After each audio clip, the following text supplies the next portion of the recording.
Hey, what's up? Welcome back din sa ating channel dito sa Mobs TV. Alright, so tayo nagbabalik muli mga kababayan para sa isa na namang reaction video at komentaryo mga kababayan. At ngayon ay babalikan natin ito nga isang balita na kung saan sinasabi nga po mga kababayan ang ICC o ang gobyerno natin ay makikipagtulungan sa ICC mga kababayan. Noong nakaraan, maaalala natin ang ating Pangulong Bongbong Marcos ay sinabi na pinaplano o pinag-iisipan ang pagbabalik ng Pilipinas sa ICC mga babayan. Ito na ba ang katapusan ni dating Pangulong Duterte mga babayan, at tuluyan na ba siyang makukulong diyan sa ICC? Ano sa palagay ninyo? Comment po sa ibaba ang inyong mga opinion at ating yung pag-usapan. Alright? Pero syempre, bago ang lahat, please don't forget to subscribe, like, share, at comment dyan sa comment section, at pa-click na rin ang notification bell para ma-update kayo sa mga latest video uploads natin. Shoutouts tayo sa mga bago natin subscribers dyan. Maraming salamat po sa inyong suporta. Huwag nyo pong kalimutan, pa-click naman po ang ating video ngayon. Konti na lang po. Maraming salamat dahil mag-300,000 subscribers na tayo. Grabe. Okay, so tuloy na natin. Umpisahan na natin to mga tol. Let's go.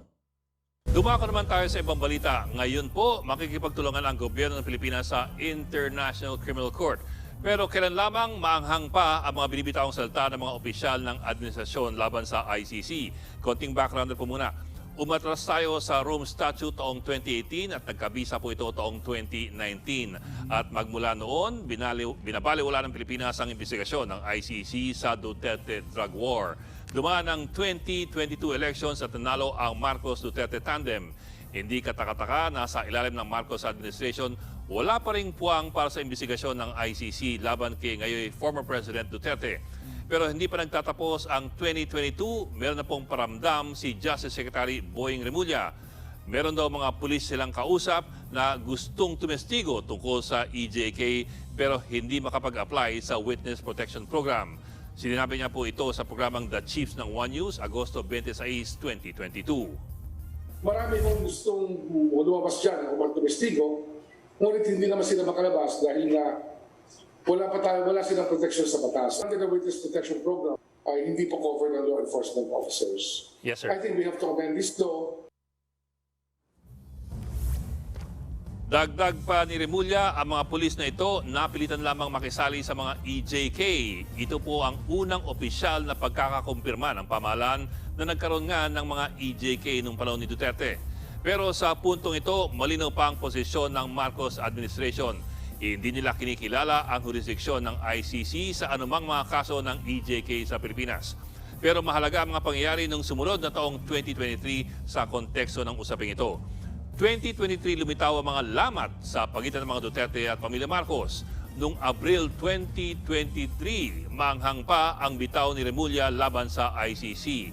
Sa programang The Chiefs pa rin ng One News, sinabi pa ni Remulla na pag may dumating na ICC investigator sa ating bansa, sasalubungin niya ang mga ito sa airport mismo at ide-deport sa unang aeroplano pabalik ng Europa. Grabe, They do come here, the ICC investigators do come here, and they try to do investigation. What is government policy as far as that is concerned? Well, ako, ang posisyon ko dyan, sasalubungin ko na sa airport and accompany them on their trip back. Oh, sasalubungin niyo pa, sir. Oh. Salubungin ko sila para they can take the first plane out. Kasi Grabe. Sir, what about, Sir, do you mean, are you saying Pero- deportation? What do you mean, sir? i-deport ba sila or what? Since you are in charge of DNI so, buwi na kayo. Wala kayong gagawin sa Pilipinas. Okay, so ito nakasulat dito mga babayan. We will no longer deal with the ICC. Okay, so yung stand ng ating bansa during those time, talaga namang no to ICC sila. No to ICC ang ating administrasyon. Pero bakit all of a sudden, biglang bumaliktad, yung mga pangyayari, yung senaryo, nagkaroon ng pagbabago mga kababayan, sa stand ng ating gobyerno. Well, simple lang, no? Ako, ewan ko ito kasi yung analysis ko dyan, mga babayan. Kung bakit po biglang bumaliktad ang ating gobyerno. No, ito yung palagi ko sinasabi. Siguro, no, napuno na rin, mga babayan. Kasi imagine ninyo, no, lahat na lang, no, ng pagkakataon na pwedeng magawa. No? Kasi makikita nyo naman sa mga balita 'Di ba? Ito nga dating Pangulong Duterte, kung bumanat, no, sa administrasyon, no, talagang ganun-ganun na lang. No, ang dami nilang sinasabi, may mga paninira diyan, may mga sinasabi nila yung salitang bangag na yan. Idagdag na natin, mga babayan, yung mga vloggers, no, ng mga DDS vlogger, mga babayan. 'Di ba? So hanggang nagpatong-patong na yan, pati itong si Harry Roque, no, nasangkot na rin diyan sa usapin ng Pogo, mga babayan. 'Di ba? Talagang makikita natin, no, na nagbi-build up na, no, yung lamat sa pagitan ng Duterte at mga Marcos. Pero kung susuriin natin maigi, nagsimula yan, no, doon sa mga pagbibitaw, no, na maanghang na salita ng dating Pangulong Duterte sa ating administrasyon, no, sa ating Pangulong Bongbong Marcos. 'Di ba? Sabi ko nga kung hindi kayo bumanat ng bumanat, no, kung nanahimik na lang etong dating Pangulong Duterte, no, hinayaan na niya kasi nakaupo naman 'Di ba? Bakit kailangan yung paulit-ulitin, no, tawagin na bangag, 'di ba? Tapos ulit-ulit, ang dami ninyong patutsada, no, parinig, banat sa ating gobyerno. 'Di ba? Imbis na okay, sige, tapos na yung halalan, no? Tigilan na natin yung politika. So tulungan na lang natin yung ating gobyerno. Total, nandiyan naman na, no? Vice President naman na si VP Sara Duterte. 'Di ba? Kagaya nung idea during campaign, no, ng Uniteam. Ano ang iniisip? Advance na mag-isip 'Di ba? Pangulong Bongbong Marcos bilang presidente, tapos sa ngayon, Vice President si Sara Duterte. Okay? So after nun, 2028, ang tatakbong presidente na inaasahan natin, no, ay ang ating Vice President Sara Duterte. At pwedeng bumaba, no, itong ating Pangulo ngayon na si PBBM bilang Vice President, no, para magpapalit sila ng posisyon. Hindi ba mas maganda yung ganong idea sana? No, kung natuloy yon, mga babayan, baka wala sa ICC. Ang dating Pangulong Duterte kung nakipag-cooperate na lang siya, no, sa gobyerno. Kung nanahimik na lang siya, hinayaan na lang niya, no? Baga, tapos na ako dyan, matanda na ako ang problema, matanda na nga, ang dating Pangulong Duterte, ganun pa. No, yung kanyang mga nagiging aksyon, 'di ba? Banat pa sila ng banat sa gobyerno. Kahit silo naman siguro, no? Mapipikon, maiinis. Hindi man ng ating Pangulong Bongbong Marcos, baka yung mga nasa paligid niya, no, ang napipikon na. Kasi yung mabait yung Pangulo natin 'Di ba? Hindi gumaganti, hindi nga nagsasalita Noong mga panahon na yun Baka yung mga nasa paligid niya, napikon na, mga babae. 'Di ba? Tuloy natin. Sabi, kung meron kayong reklamo, file nyo sa amin. Pero sunod na buwan, Diba? Ultimo yung DOJ Secretary ayaw ng ICC na pagka dumating, no, ang mga ICC dito sa Pilipinas, ipapadeport ka agad nila. Diba? May 2023, biglang dinemote si dating Senior Deputy Speaker Gloria Arroyo dahil sa mga usapin na gusto niyang sungkitin ang pwesto ni Speaker Martin Romualdez. Si Gloria, tinuturing na mentor ni VP Sara Duterte. Pumanig si Sara kay GMA at bilangga si Speaker Romualdez. At Nako, may history din to si GMA, di ba, mga babayan? Kung maalala ninyo, no, siya yung pumalit nung na-impeach ang dating Pangulo naman na Joseph Estrada. Tapos meron din siyang kaso na I am sorry. Di ba? Si Hello Garcia. Di ba, mga babayan? Tapos tuloy pa rin siya. So kung titignan natin, parang yun yung gusto nilang sundan na pattern. Di ba? Hindi naman sa ano, nakikita ko lang, nag-a-analyze lang tayo mga babayan. Di ba? Hindi sa binabanatan natin. O, ine-explain lang natin yan.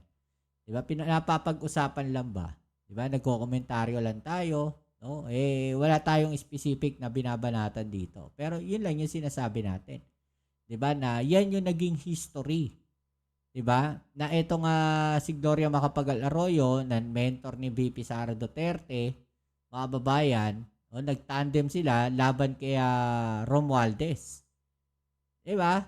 So kasi pag nahawakan nila yung Congress, mga babayan, no, sigurado pwede sila mag-file ng impeachment dito kay Pangulong Bongbong Marcos. Di ba? Mahawakan nila yung Congress eh.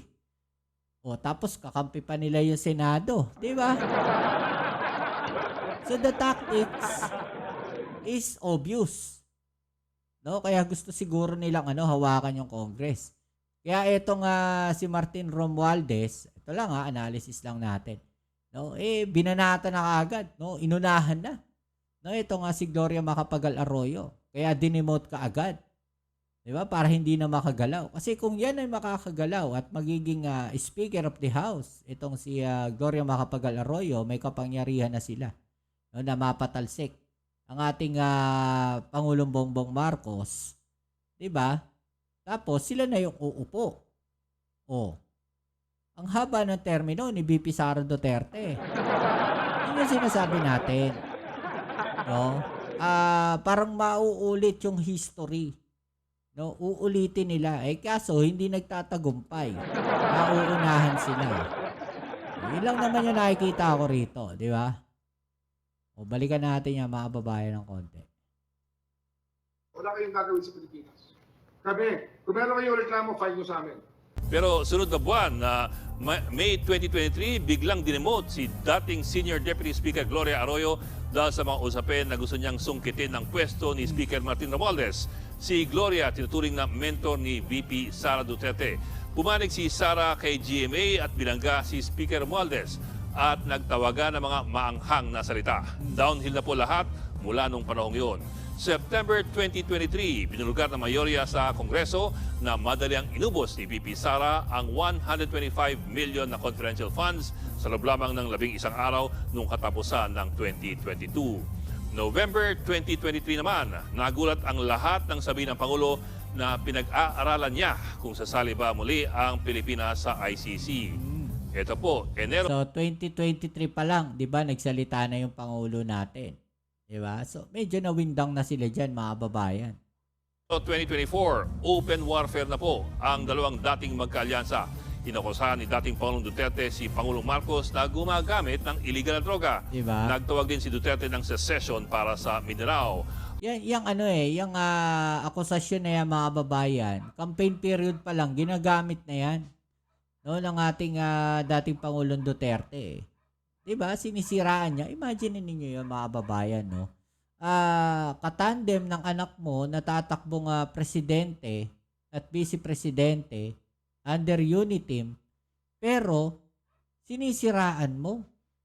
'Di ba? Parang ang pangit tignan. Doon pa lang nakikita natin na magkakaroon na ng problema, no, on the long run. Etong relasyon na to ng Duterte Marcos. Dahil nga umpisa pa lang may bumabanat na 'Di ba? Dahil nga ang pangarap nitong si dating Pangulong Duterte, maging presidente si VP Sara Duterte. No, at ayon doon sa interview na ating napanood, hindi ko na lang makita, mga babayan, no, na kung saan ayaw nga, no, ni VP Sara na tumakbo dahil hindi pa siya handa at talagang pinilit lang siya, no, ni Senator Amy Marcos na tumakbo bilang vice presidente under Uniteam, no, kasama ni Pangulong Bongbong Marcos. 'Di ba? So, makikita natin yung pangarap, yung idea na maituloy yung legasiya ng Duterte administration. So, ano sa palagay ninyo? Bakit ganon? 'Di ba? Bakit may ganong plano? 'Di ba? Habang ang anak na si Baste Duterte hiniling ang pagbibitiw ni Marcos. Walang habas na ang palitan ng maanghang na mga kataga mula noon. Agosto 2024, biglang may bagong anggulo sa issue ng ICC. Hindi pa rin daw kikilalanin ng gobyerno ang anumang arrest warrant para kay dating Pangulong Duterte mula sa ICC. Pero ito po, Kung idadaan ng ICC ang kanyang arrest warrant sa Interpol, kung saan tayo ay miyembro pa rin, mapipilitan na raw makisama ang pamahalaan sa Interpol. At sa pamamagitan po ng bagong argumentong yan, ang dating Pangulong Duterte ay sinurrender ng pamahalaan sa Interpol na siya namang nag-turn over sa ICC noong Pebrero 11. At sa kanyang mga pahayag sa Senate hearings, nirepensa ni Remulla ang bagong posisyon ng Malacanang kay Duterte. At eto na nga, kung dati dinaan pa sa Interpol ang kaso ni Duterte, ngayon, diretsahan na pong nakikipag-usap ang pamahalaan sa ICC para naman ngayon sa mga tetestigo laban sa dating Pangulo. Talagang nagbago na po ang ihip ng hangin, marahil kasabay ng pagbabago ng mga alyansa. Alright, so yung mga babayan, no? Ano sa palagay ninyo? No? Dapat na bang bumalik tayo sa ICC? No?